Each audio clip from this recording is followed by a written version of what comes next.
From recorded future news and PRX, this is Click Here.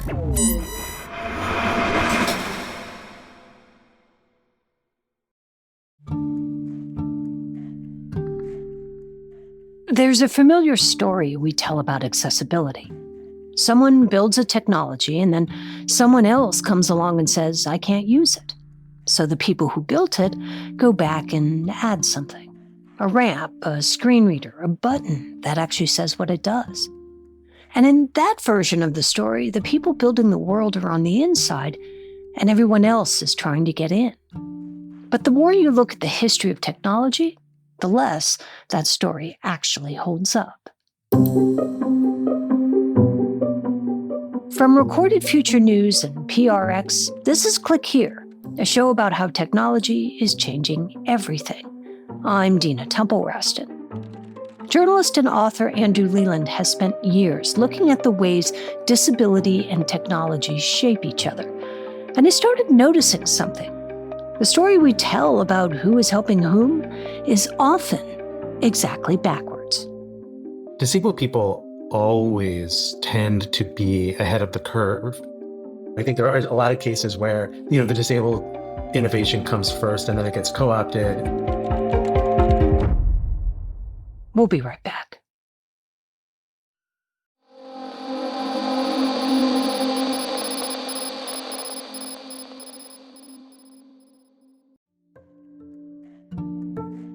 So why does Andrew Leland think disabled people are so often ahead of the curve?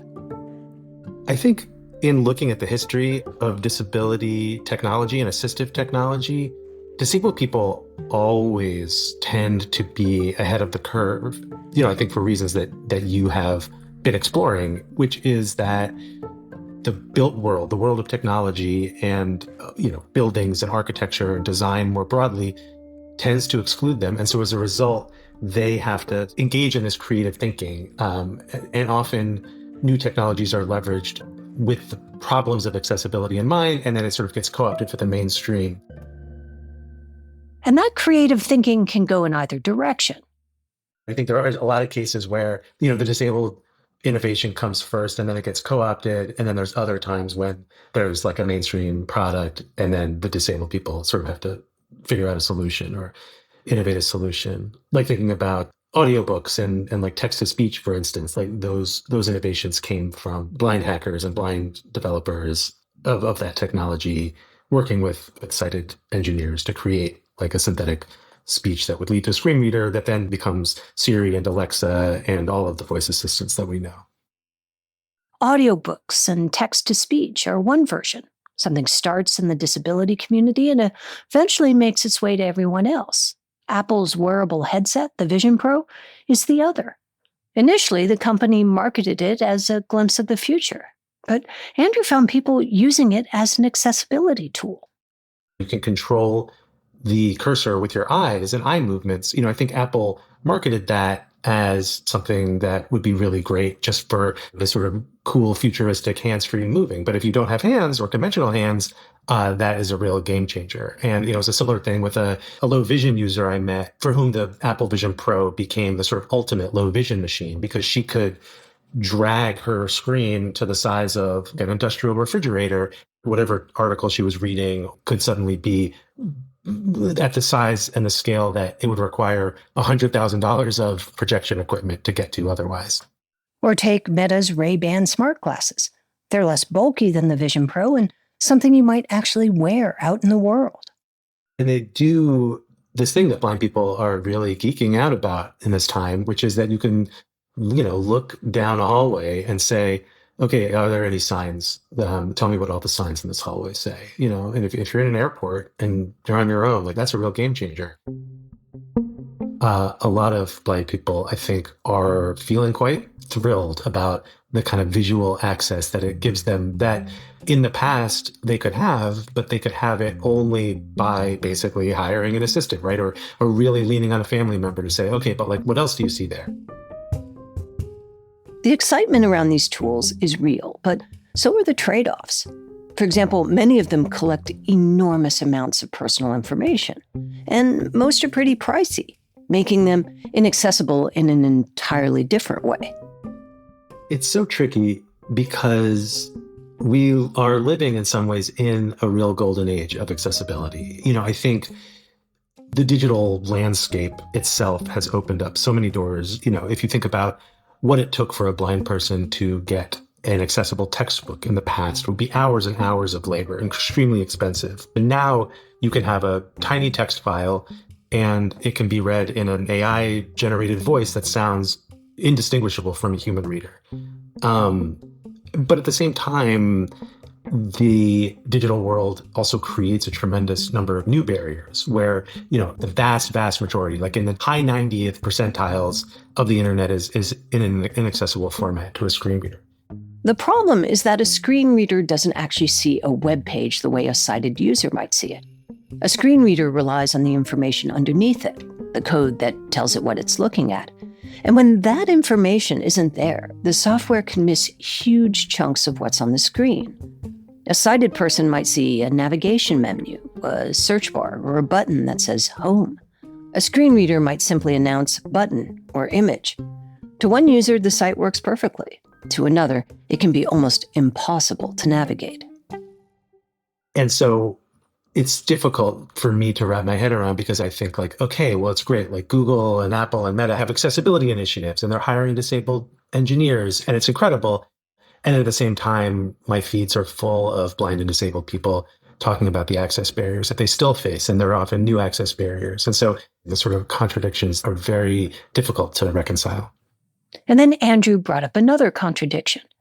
The companies that are best at telling stories about accessibility aren't always as good at accessibility itself. That's after the break.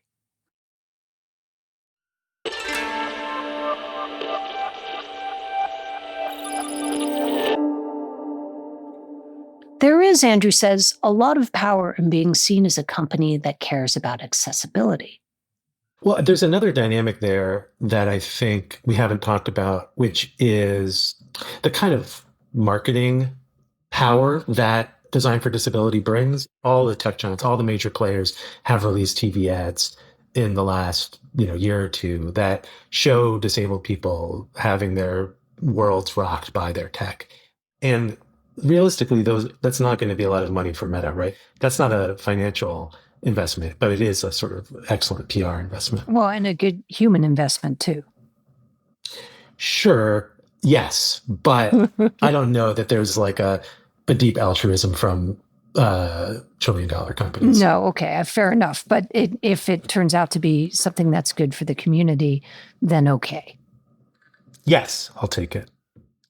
Andrew isn't dismissing these efforts. He's just saying that when companies are going through the motions of accessibility, but not really baking it in, the difference becomes obvious pretty quickly, especially to the people who depend on it. I'm not exaggerating. Every week I see some disability positive initiative, then the website has unlabeled buttons on it so that the screen reader user goes on it and it says button instead of back, home, about, right? And it's that problem is a real, a real smudge on the glass if you're actually trying to do disability work. So I think the bottom line is just hire disabled people, include disabled people, and not in a tokenized way, but in a deep sense where they have authorship over the product and the project. I'll just add as an addendum, I'm very conflicted about that because the mainstream tech that works and is accessible does have a tremendous life-changing community-building impact on disability communities. But I am often just as drawn to the weird tools that blind people make themselves. And you can sort of feel it when I'm using an app that was built by a blind person, so, doesn't have all the engineering muscle and Apple's entire accessibility team has built something, but there's also just a handmade and really fun feeling to it and it often works and it breaks less often, or it's just a pleasure to use. So that's why I get excited when I hear disabled people getting into design and getting into engineering, because I think we need more products that are made by and for disabled people.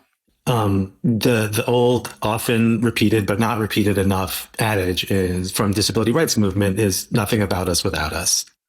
Nothing about us without us. And it shifts the conversation. away from access and toward authorship. Not, can I use this thing, but who gets to shape it? And that brought me back to Joe and Grecia, or Joy Bubbles, the blind phone freaker we met in Tuesday's podcast. Joe grew up at a time when nobody was talking about making technology accessible. But he wasn't waiting for someone to invite him in. He was already in there, using the telephone in ways its designers never imagined. Andrew says there's another way to think about that. There's a really wonderful poet named John Lee Clark who's deafblind, and he has a really great essay called Against Access. And of course he's not against access, right? But his point is that, like, too often non-disabled people are like, oh, okay, let me give you access. Let me give you a little on-ramp into our world. And John Lee Clark's point is like, well, why aren't you interested in our world? Like, why don't you want access to us? He kind of has this really strong idea that deafblind life is this rich terrain that non-disabled people, or that, seeing, hearing people should be curious about. And I think in Joy Bubbles' story, he built this beautiful sonic networked utopia for himself. And yeah, there was oppression, and yeah, there was marginalization. But, like, at the end of the day, I want access to Joy Bubbles. I love that. I want access to Joy Bubbles. Because maybe that's what we missed in Tuesday's story. We told you about the things Joe found inside the telephone system, the hidden tones, the secret language, the possibilities its designers hadn't imagined. But Andrew is asking us to notice something else. Joe didn't just find a way into the world that already existed. He made one of his own. This is Click Here.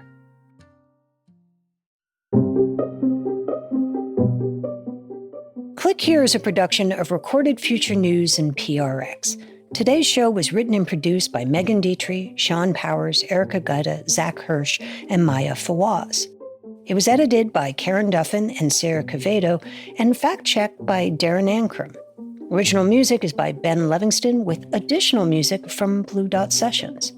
Our staff writer is Lucas Riley, our illustrator is Megan Goff, and our sound designers and engineers are Jake Cook and Jesse Neiswanger. I'm Dina Temple-Raston, and thanks for listening.